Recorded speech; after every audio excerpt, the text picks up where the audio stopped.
ప్రస్తుతం cryogenic engine సాంకేతికతను America, Russia, Europe, Japan, China, Bharat వంటి కొన్ని దేశాలు మాత్రమే పూర్తిగా అభివృద్ధి చేసుకుని తమ రాకెట్ మిషన్లలో వినియోగిస్తున్నాయి.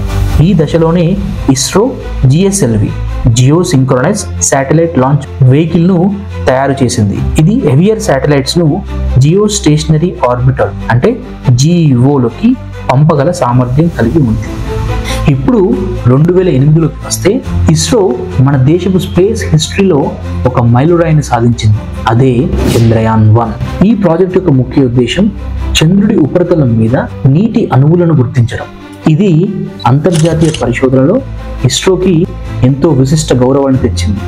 చంద్రయాన్-1 కోసం ఇస్రో, నాసా, ఈఎస్ఏ అంటే యూరోపియన్ స్పేస్ ఏజెన్సీ అలాగే ఎంతో మంది ఇంటర్నేషనల్ సైంటిస్టులతో ఒక భాగస్వామ్యం ఏర్పరచుకుంది.